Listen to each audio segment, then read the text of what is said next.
जय श्री सीताराम मित्रों, दयालु बंधुओं, भक्तजनों।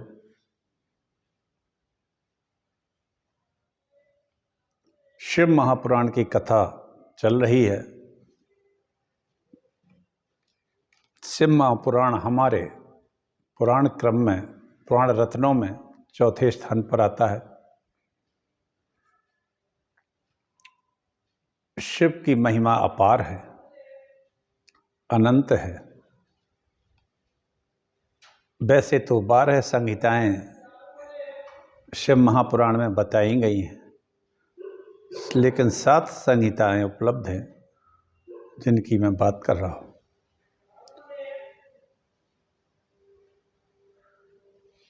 अभी लगभग 15 अध्याय पूरे हो चुके हैं। विद्येश्वर संहिता चल रही है और 2-3 दिन में विद्येश्वर संहिता लगभग पूर्ण हो जाएगी। आइए हम सब भगवान शिव को प्रणाम करें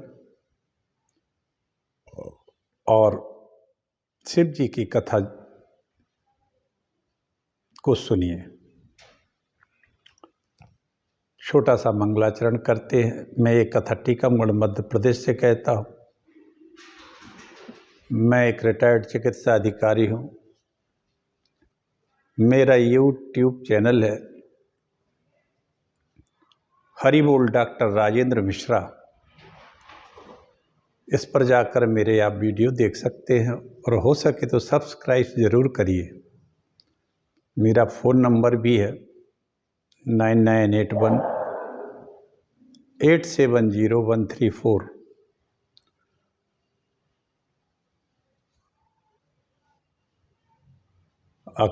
अखंडमंडलाकारं व्याप्तनेन चराचरं तत्पदं दर्शितं येन तस्मै श्रीगुरुवे नमः। नमोस्तु रामाय सालक्ष्मणाय देव्यै च तस्यै जनकात्मजाय। नमोस्तु रुद्रेन्द्रियमानिलेभ्यो नमोस्तु चंद्राग्निमरुद्गणेभ्यः। वक्रतुंड महाकाय कोटि सूर्य समप्रभं निर्विघ्नं कुरु देव सर्वकार्येषु यो सर्वदा। नमस्ते नीलकंठाय वेदसे परमात्मने विश्वाय विश्वबीजाय जगदानंद हेतवे। मनोजवं मारुतुल्यवेगं जितेन्द्रियं बुद्धिमतां वरिष्ठं वातात्मजं वानरयूथमुख्यं श्रीरामदूतं शरणं प्रपद्ये। कबित विवेक एक नहीं मोरे, सत्य कहूँ लिखि कागद कोरे। कभी न हो न बचन प्रवीणु, सकल कला सब विद्याहीनु। संसार अपार के पार को सुगम रूप नौकालयो। कलिकुटिल जीव निस्तार हित वाल्मीकि तुलसी भयो।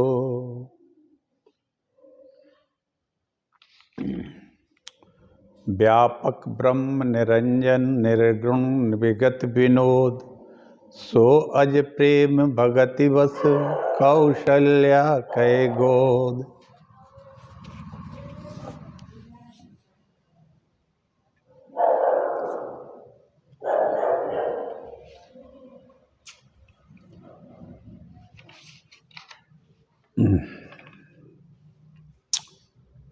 आज की कथा में बिल्व पत्र का महत्व, नैवेद्य भक्षण के संबंध में अलग अलग मत हैं।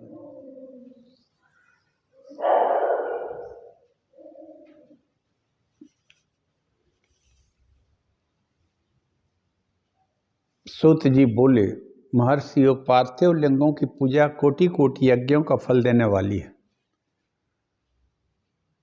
पार्थिव शिवलिंग की पूजा करोड़ों यज्ञ करने का जो फल मिलता है उसको देने वाली होती है और सदैव करना चाहिए। पार्थिव शिवलिंग की पूजा करनी चाहिए और मिट्टी के शिवलिंग की पूजा बना के करना चाहिए। कहीं भी करें आप। वैसे तो वास्तविक इसमें बताया है कि घर में कलयुग में लोगों के लिए शिवलिंग पूजन जैसा श्रेष्ठ दिखाई देता है, वैसा कोई दूसरा साधन नहीं है। क्योंकि शिवलिंग का पूजन मोक्ष और भोग दोनों का देने वाला है। लिंग 3 प्रकार के हैं, उत्तम, मध्यम, अधम। 4 अंगुल ऊंचा और देखने में सुंदर वेदी से युक्त शिवलिंग को शास्त्रज्ञ महर्षियों ने उत्तम नाम दिया है। 4 अंगुल ऊंचा,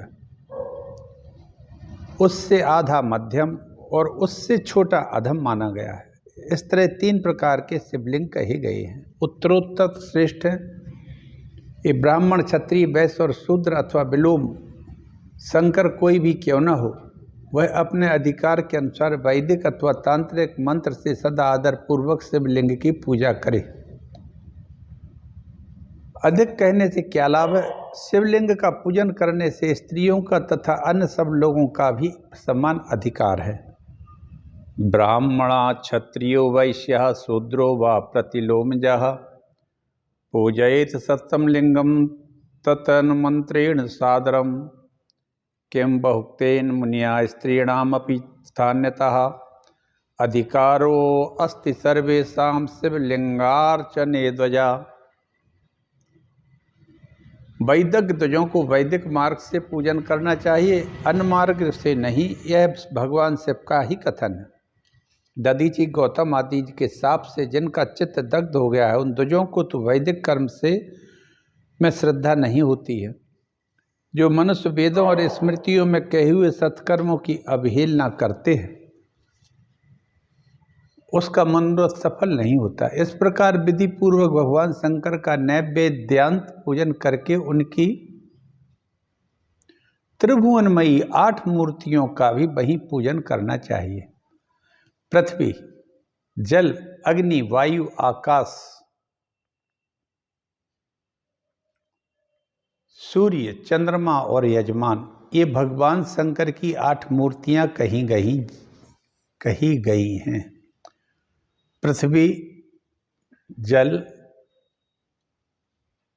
अग्नि, वायु, आकाश, सूर्य, चंद्रमा और यजमान, ये भगवान शिव की 8 मूर्तियां कही गई हैं।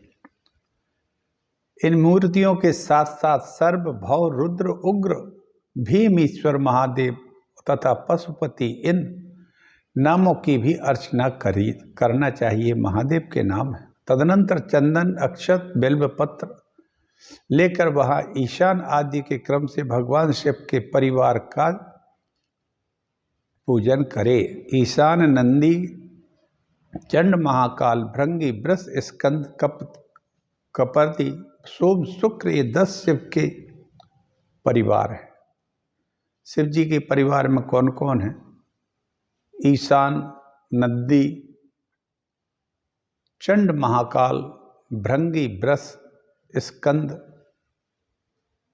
कपर्दीश्वर, सोम और शुक्र, ये 10 शिव के परिवार हैं, जो क्रमशः ईशान आदि 10 दिशाओं में पूजनीय हैं। तत्पश्चात भगवान शिव के समक्ष वीरभद्र का और पीछे कीर्तिमुख का पूजन करना चाहिए। शिव पंचांग का पाठ करें, तत्पश्चात परिक्रमा और नमस्कार करें।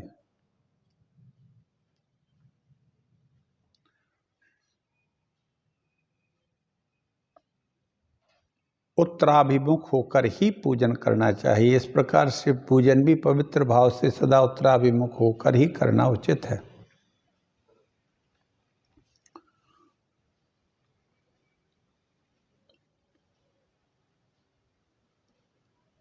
भगवान शिव जी के आगे या सामने इष्ट देव का सामना रोकना ठीक नहीं है। शिवलिंग में उत्तर दिशा में भी न बैठे, क्योंकि भगवान शंकर का वामांग है। जिससे शक्ति स्वरूप देवी उमा विराजमान हैं। पूजक को शिवलिंग से पश्चिम दिशा में भी नहीं बैठना चाहिए, क्योंकि यह आराध्य देव का पृष्ठभाग है। पीछे की ओर पूजा करना उचित नहीं।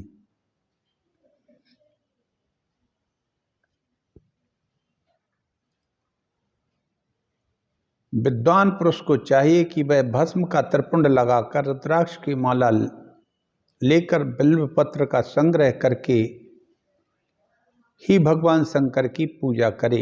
इनके बिना नहीं। मुनिवरों, शिव पूजन आरंभ करते समय यदि भस्म ना मिले तो मिट्टी से भी ललाट में त्रिपुंड लगा लेना चाहिए।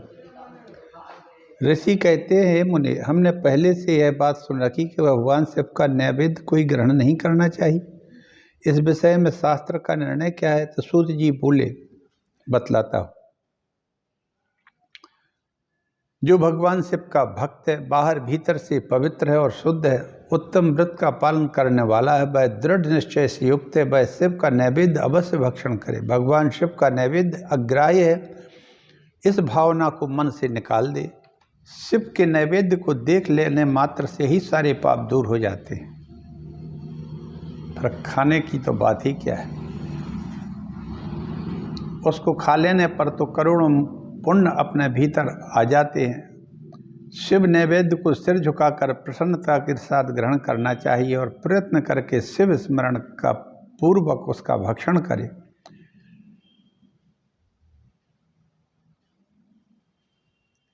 अतः यह महाप्रसाद है, इसको जरूर भक्षण करे।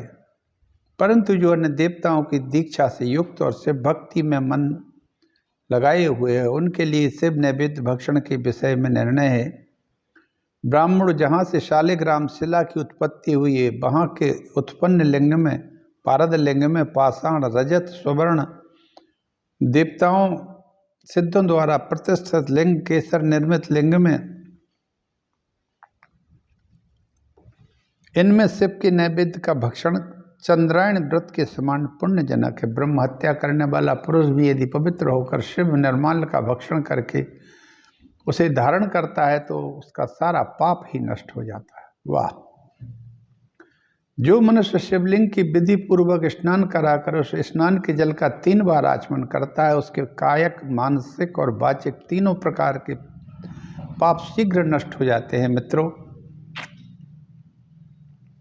आप लोग सभी देश के प्रख्यात वक्ताओं के द्वारा शिव पुराण सुनते हैं और चैनल पर सभी पर आता ही रहता है कहीं ना कहीं प्रवचन, उसमें शिव पुराण की कथा चलती है, कहीं ना कहीं मिल दी जाती है।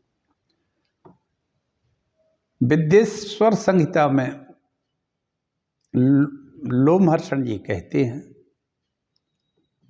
कि जो व्यक्ति शिव को स्नान कराकर उस स्नान के जल का 3 बार आचमन कर लेता है, वह कायिक, वाचिक और मानसिक तीनों प्रकार के पाप शीघ्र नष्ट हो जाते हैं उसके। जो नैवेद्य, पत्र, पुष्प, फल और जल अग्राह्य है, वह सभी शालिग्राम शिला के स्पर्श से पवित्र ग्रहण के योग्य हो जाता है। शिवलिंग के ऊपर चढ़ा हुआ जो द्रव्य है, वह लिंग स्पर्श से रहित जिस वस्तु को अलग रखकर शिव जी को निवेदित किया जाता है, उसे अत्यंत पवित्र समझना चाहिए। मुनिवरों, इस प्रकार नैवेद्य के विषय में शास्त्र का निर्णय बताया है, तुम अवश्य सुनो। अब बिल्व पत्र का महात्म्य सुनो। यह बिल्व वृक्ष महादेव का ही रूप है। देवताओं ने इसकी उत्पत्ति और स्तुति की है। फिर जिस किसी तरह से इसकी महिमा कैसे जानी जा सकती है? तीनों लोकों में जितने पुण्य तीर्थ हैं, वे संपूर्ण तीर्थ बिल्व के मूल भाग में निवास करते हैं। बेल की जो पेड़ है उसके निवेश में, तना में, स्टेम में, या ये कहें कि बेल के वृक्ष के नीचे सभी तीर्थ निवास करते हैं, पुण्य तीर्थ। जो मनुष्य पुण्यात्मा बिल्व के मूल में लिंग स्वरूप अविनाशी महादेव जी का पूजन करता है, वह निश्चय ही शिव पद को प्राप्त हो जाता है। जो बिल्व की जड़ के पास जल से अपने मस्तक को सींचता है वह संपूर्ण तीर्थों में स्नान का फल पा लेता है।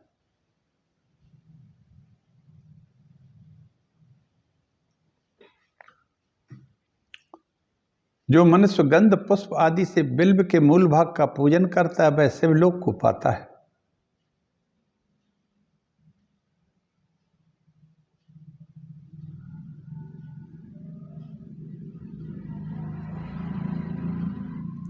बिल्व की जड़ के समीप भगवान शिव में अनुराग रखने वाले एक भक्त को भी भक्ति पूर्वक भोजन कराता है, उसे कोटि गुना फल प्राप्त हो जाता है।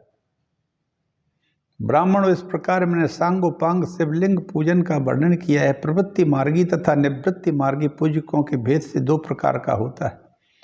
प्रवृत्ति मार्गी लोगों के लिए पीठ पूजा भूतल पर संपूर्ण अभीष्ट वस्तुओं को देने वाली है। प्रवृत्त पुरुष सुपात्र गुरु आदि के द्वारा ही सारी पूजा संपन्न करे। निवृत्ति मार्गी उपासकों के लिए हाथ पर ही शिव का पूजन विधान है। उन्हें भिक्षा आदि से प्राप्त हुए भोजन को ही नैवेद्य रूप में निवेदित कर देना चाहिए। निवृत्त पुरुषों के लिए सूक्ष्म लिंग ही श्रेष्ठ बताया जाता है।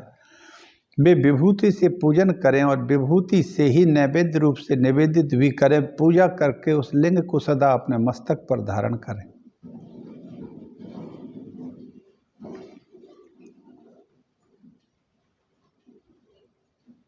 ऋषि बोले, महाभाग व्यास शिष्य सूत जी, आपको नमस्कार। आप भस्म का महात्म, रुद्राक्ष का महात्म तथा उत्तम नाम का महात्म बताएं। सूत जी बोले, जो शिव जी की उपासना करते हैं वे तो धन्य है, कृतार्थ है, उनका देह धारण सफल है तथा उनके समस्त कुल का उद्धार हो गया है। जिनके मुख से भगवान शिव का नाम है, जो अपने मुख से सदाशिव और शिव इत्यादि नामों का जप करते हैं, पाप उनका उसी तरह स्पर्श नहीं करते जैसे खदर वृक्ष के अंगार को छूने का कोई साहस नहीं करता है। श्री शिव, आपको नमस्कार है। श्री शिवाय नमस्तुभ्यम, श्री शिवाय नमस्तुभ्यम, श्री शिवाय नमस्तुभ्यम। ऐसी बात जब मुझसे निकलती है तब वह मुख समस्त पापों का विनाश करने समस्त पापों का विनाश करने वाला तीर्थ बन जाता है। श्री शिवाय नमस्तुभ्यम, जिसके मुख से ये निरंतर जप होता है उसका मुख समस्त पापों का विनाश करने वाला पावन तीर्थ बन जाता है। मोह श्रीनिवास, श्री शिवाय, श्री शिवाय नमस्तुभ्यम। हे शिव जी, आपको नमस्कार। शिव का नाम भस्म, रुद्राक्ष तीनों त्रिवेणी के समान पुण्यमय माने गए। शिव का नाम गंगा, भस्म का नाम यमुना और रुद्राक्ष को सरस्वती कहा गया है। इस तरह त्रिवेणी स्नान का फल पा लेता है। जो शिव जी का नाम जप करता है, विभूति मस्तक पर लगाता है, रुद्राक्ष को सरस्वती कहा गया है। इन तीनों से संयुक्त त्रिवेणी समस्त पापों का नाश करने वाली है। विप्रगणों, मैं अपनी श्रद्धा भक्ति के अनुसार संक्षेप में भगवान नामों की महिमा का कुछ वर्णन करता हूँ, तुम लोग प्रेम पूर्वक सुनो। शिव इस नाम रूप दावानल से महान पातक रूपी पर्वत अनायासी भस्म हो जाता है। यह सत्य है, इसमें संशय नहीं। सौनक, पाप मूलक जो नाना प्रकार के दुख है वे एकमात्र शिव के नाम से ही नष्ट हो जाते हैं। दूसरे साधनों से संपूर्ण यत्न करने पर भी पूर्णतया नष्ट नहीं होते। जो मनुष्य इस भूतल पर सदा भगवान शिव के नामों के जप में लगा रहता है वह वेदों का ज्ञाता है, पुण्यात्मा है, धन्यवाद का पात्र है। उसके द्वारा आचरित नाना प्रकार के धर्म तत्काल फल देने वाले उत्सुक हो जाते हैं। महर्षि, भगवान शिव के नाम से जितने पाप नष्ट होते हैं उतने पाप मनुष्य इस भूतल पर कर ही नहीं सकता। वाह! भगवान शिव के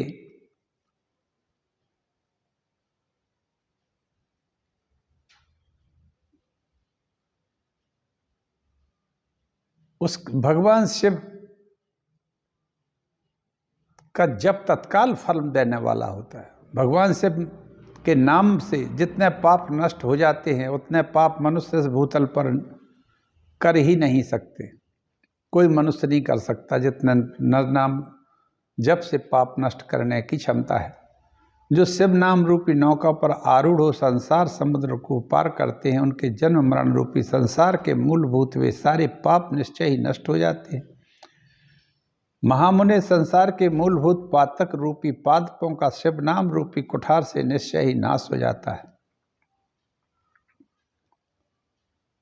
भवन्ति विविधा धर्मांस्तेषां सद्या फलोन्मुखा येषां भवति विश्वासा शिवनाम जपे मुने पातकानि विनश्यन्ति यावन्ति शिवनामतः भुवि तावन्ति पापानि क्रियन्ते नानरैर्मुने। लोगों को उन शिव नाम के अमृत के बिना शांति नहीं मिल सकती। जो शिव नाम रूपी सुधा को वृष्टि जनित धारा में गोते लगा रहे हैं, वे संसार रूपी दावानल के बीच में खड़े होने पर भी कदापि शोक के भागी नहीं होते। जिन महात्माओं के मन में शिव नाम के प्रति बड़ी भारी भक्ति है, ऐसे लोगों की महिमा और सहसा सर्वथा मुक्ति हो जाती है। मुनीश्वरों, जिसने अनेक जन्मों तक तपस्या की है और उसी को शिव नाम के प्रति भक्ति होती है, जो समस्त पापों का नाश करने वाली है।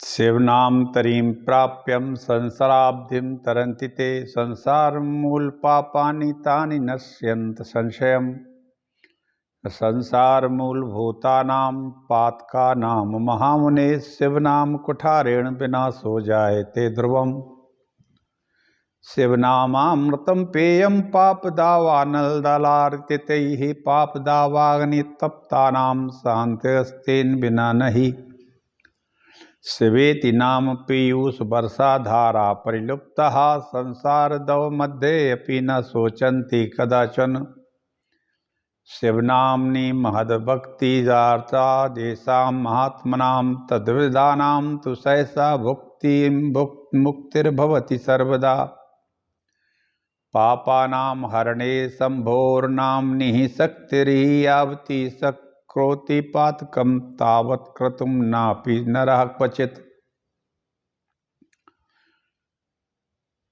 भस्म संपूर्ण मंगलों का देने वाला है। उसके दो भेद होते हैं, एक महाभस्म, दूसरा स्वल्प भस्म। महाभस्म के भी अनेक भेद हैं, श्रौत, स्मार्त और लौकिक। स्वल्प भस्म के बहुत से भेद हैं। श्रौत और स्मार्त भस्म को केवल द्विजों के ही उपयोग में आने के योग्य कहा जाता है। तीसरा जो लौकिक भस्म है वह अन्य सब लोगों के उपयोग में आ सकता है। श्रेष्ठ महर्षियों ने यह बताया कि द्विजों को वैदिक मंत्रों के उच्चारण पूर्वक भस्म धारण करना चाहिए। दूसरे लोगों के लिए बिना मंत्र के केवल धारण करने का विधान है। समस्त अंगों में सजल भस्म को मलना, विभिन्न अंगों में तिरछा त्रिपुंड लगाना और कार्यों के मोक्षार्थी पुरुष प्रमाद से भी न छोड़े, ऐसा श्रुति का आदेश है। भगवान शिव और विष्णु ने भी त्रियक त्रिपुंड धारण किया हुआ है। अन्य देवताओं सहित उमा और लक्ष्मी देवी ने भी वाणी द्वारा इसकी प्रशंसा की है। ब्राह्मण, क्षत्रिय, वैश्य और शूद्र वर्ण संकरों और जाति भ्रष्ट पुरुषों ने भी उद्धूलन एवं त्रिपुंड के रूप में भस्म को धारण किया है। इसके पश्चात भस्म धारण तथा त्रिपुंड की महिमा एवं विधि बताकर सूत जी ने कहा, महर्षियों, इस प्रकार मैंने संक्षेप में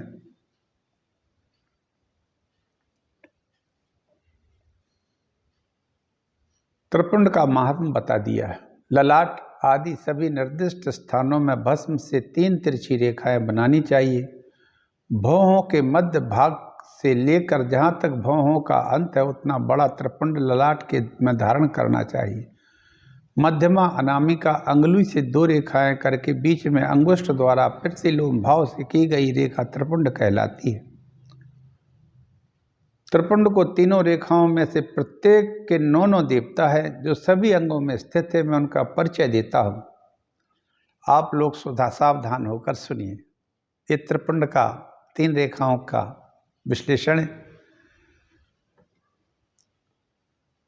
मुनिवरो, प्रणव का प्रथम अक्षर आकार गार्हपत अग्नि, पृथ्वी धर्म रजोगुण, ऋग्वेद क्रियाशक्ति, प्रातः स्तवन और महादेव। ये त्रिपुंड की प्रथम रेखा के 9 देवता हैं। प्रथम रेखा में ये 9 देवता होते हैं। कौन कौन? आकार ओंकार का, गार्हपत अग्नि, पृथ्वी धर्म रजोगुण, ऋग्वेद क्रियाशक्ति, प्रातः स्तवन और महादेव।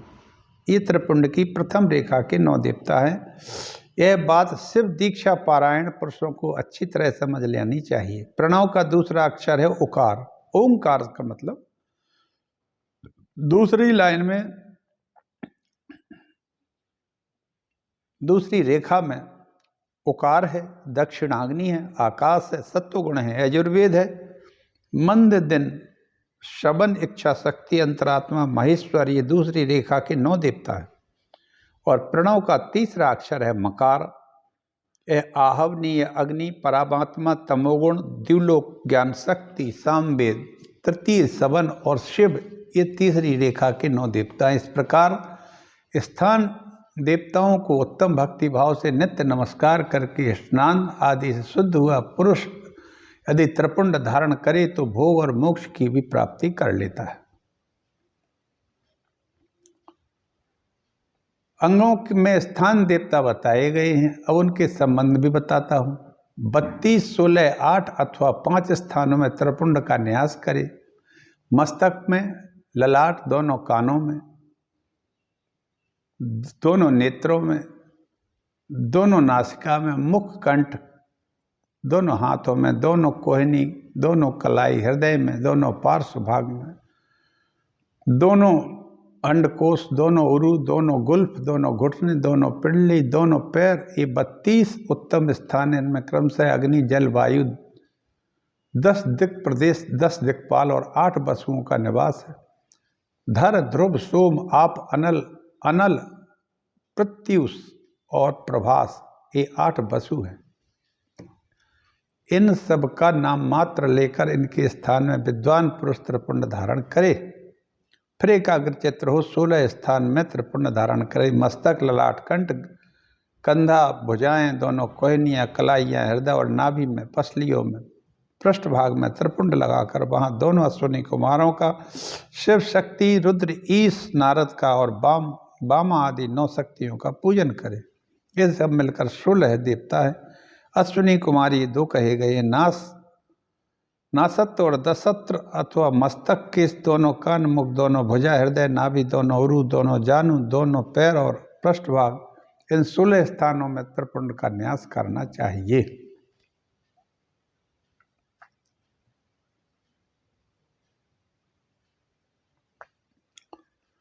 इस तरह न्यास पूर्वक त्रिपुंड लगाना चाहिए। रुद्राक्ष धारण की महिमा और उसके विविध भेदों का वर्णन है। इसको संक्षेप में कहते हैं सूत जी। रुद्राक्ष शिव को बहुत प्रिय है। रुद्राक्ष के दर्शन से, स्पर्श से, उस पर जप करने से वह समस्त पापों का अपहरण करने वाला हो जाता है। पार्वती के सामने रुद्राक्ष की महिमा का शिव जी ने वर्णन किया। शिव जी ने कहा, महेश्वरी, मैं तुम्हें प्रेमवश भक्तों के हित की कामना से रुद्राक्ष की महिमा बताता हूँ। मैं मन को संयम में रखकर हजारों दिव्य वर्ष तक घोर तपस्या में लगा रहा। एक दिन सहसा मेरा मन क्षुब्ध हो उठा। परमेश्वरी, मैं संपूर्ण लोगों का उपकार करने वाला स्वतंत्र परमेश्वर हूँ। अतः उस समय मैंने लीलावश ही अपने दोनों नेत्र खोले। खोलते ही मेरे मनोहर नेत्रपुटों से कुछ जल की बूंदें गिरी। आंसू की उन बूंदों से वहीं रुद्राक्ष नामक वृक्ष पैदा हो गया। भक्तों पर अनुग्रह करने के लिए वे अश्रु बिंदु स्थावर भाव को प्राप्त हो गए। रुद्राक्ष मैंने विष्णु भक्त को और चारों वर्णों के लोगों में बांट दिए। भूतल पर अपने प्रिय रुद्राक्षों को मैंने गौड़ देश में उत्पन्न किया। मथुरा, अयोध्या, लंका, मलयाचल, सहगिरी, काशी, अन्य देशों में भी उसके अंकुर उगाए। वे उत्तम रुद्राक्ष असह्य पाप समूहों का भेदन करने वाले और श्रुतियों के प्रेरक हैं। आंवले के फल के बराबर जो रुद्राक्ष है वह श्रेष्ठ बतलाया जाता है। ब्राह्मण जाति वाले रुद्राक्षों को श्वेत, रक्त, पीत तथा कृष्ण जानना चाहिए।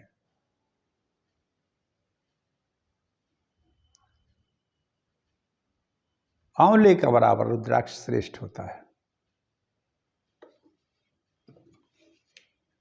जो बेर के फल के बराबर हो उसे मध्यम श्रेणी का, और जो चने के बराबर हो उसकी गणना निम्न कोटि की कही गई है। इसकी उत्तमता को परखने के लिए दूसरी उत्तम प्रक्रिया बताई है। जो रुद्राक्ष बेर के फल के बराबर होता है वह उतना छोटा होने पर भी लोक में उत्तम फल देने वाला और सुख सौभाग्य की वृद्धि करने वाला होता है, अरिष्टों का विनाश करता है।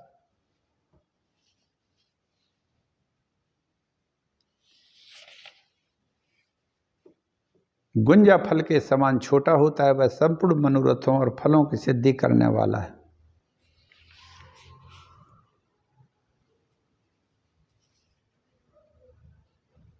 छोटे रुद्राक्षों को विद्वानों ने 10 गुना अधिक फल देने वाला बताया है, पापों का नाश करने वाला भी बताया है। अतः अवश्य उसे धारण करना चाहिए।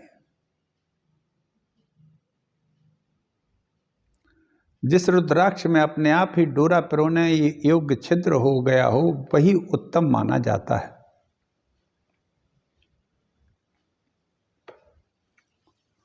मनुष्य के द्वारा प्रयत्न पूर्वक छेद जिसमें किया जाता है वो मध्यम श्रेणी का होता है।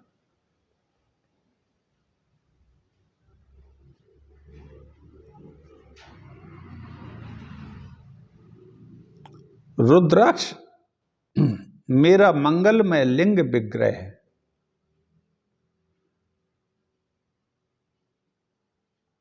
अघोर मंत्र से रुद्राक्ष नाम धारण करना चाहिए।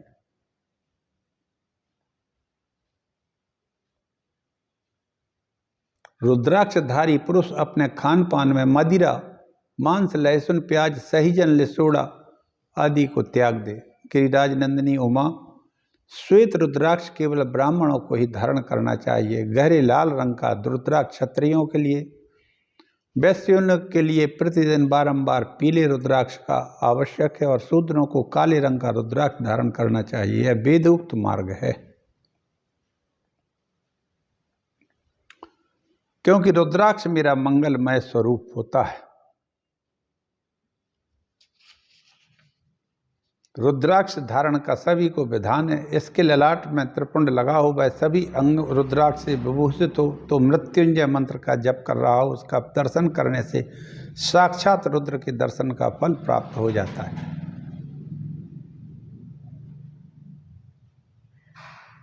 इस तरह से पार्वती से रुद्राक्ष का महत्व कहा।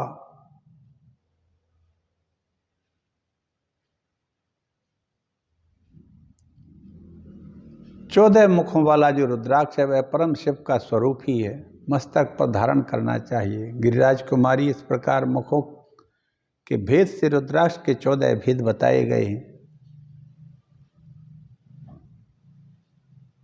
रुद्राक्ष के धारण करने के मंत्रों को सुनो। ओम ह्रीम नमः, ओम नमः, ओम क्लीम नमः, ओम ह्रीम नमः, ओम ह्रीम नमः, ओम ह्रीम रूम नमः, ओम हुम नमः, ओम हुम नमः, ओम ह्रीम रूम नमः, ओम ह्रीम नमः, ओम ह्रीम हुम नमः, ओम क्रौं क्षौं रौं नमः, ओम ह्रीम नमः, ओम नमः। इन 14 मंत्रों द्वारा क्रमशः 1 से लेकर 14 मुख वाले रुद्राक्षों को धारण करने का विधान है। साधक को चाहिए कि वह निद्रा आलस्य का त्याग करके श्रद्धा भक्ति पूर्वक संपन्न हो मनोरथों की सिद्धि के लिए रुद्राक्ष की माला धारण करे। पुरुष को देखकर भूत प्रेत पिशाच डाकिनी सांकनी और अन्य द्रोहकारी राक्षस आदि जो होते हैं वे सब दूर भाग जाते हैं। कृत्रिम अभिचार आदि प्रयुक्त होते हैं वे सब रुद्राक्षधारी को देखकर सशंक हो दूर खिसक जाते हैं। पार्वती रुद्राक्ष मालाधारी पुरुष को देखकर मैं शिव, भगवान विष्णु, दुर्गा, गणेश, सूर्य और अन्य देवता सभी प्रसन्न हो जाते हैं। महेश्वरी इस प्रकार रुद्राक्ष की महिमा को जानकर धर्म की वृद्धि के लिए भक्ति पूर्वक पूर्वोक्त मंत्रों द्वारा विधिवत उसे धारण करना चाहिए। भगवान शिव ने देवी पार्वती के सामने जो कुछ कहा था वह सब मैंने तुम लोगों को कह सुनाया। मैंने तुम्हारे समक्ष इस विद्येश्वर संहिता का भी वर्णन किया है। यह संहिता संपूर्ण सिद्धियों की देने वाली है। विद्येश्वर संहिता अगर जो कोई इसका निरंतर पाठ करता है तथा भगवान शिव की आज्ञा से नित्य मोक्ष प्रदान करने वाली है। इसी के साथ मैं आज अपनी वाणी को विराम देता हूँ। मित्रों, आप लोगों को अच्छा लगा होगा। शिव जी के ऊपर चढ़ाए हुए जल को जरूर आप सभी चरणामृत के रूप में पान करें। ऐसा भगवान शिव जी की महिमा में बताया है। सूत जी कहते हैं, आपने भस्म का भी सुना, रुद्राक्ष का भी महात्म सुना। अधिक कहने से क्या है, भगवान शिव का निरंतर जप जो करता है वो तो स्वयं ही देवता हो जाता है। इतना तो आदमी पाप ही नहीं कर सकता है जितना भगवान शिव का एक बार का नाम जप लेने से पाप भस्म हो जाते हैं। ओम नमः शिवाय, ओम नमो महामृत्युंजयाय स्वाहा। भस्म संदिग्ध सर्वांगो रुद्राक्षाभरणान्विता शिव शंकर सर्वात्मन श्री मातर जगदम्बिके। भस्म संदिग्ध सर्वांगो, वे भगवान भस्म लगाए हुए, पूरे शरीर में रुद्राक्षों के आभूषण पहने हुए। श्री भगवान शिव शंकर मेरे परम पिता हैं, हम उनको प्रणाम करते हैं और माता जगदम्बा के चरणों में साष्टांग दंडवत प्रणाम करते हैं। श्री मातर जगदम्बिके। आइए हम सब इस शिव महापुराण को सुने। भगवान शिव सब पर कृपा करें, सब लोग जप करें और भगवान शंकर सभी भक्तों पर कृपा करें। जय श्री राम मित्रों। ओम नमः शिवाय।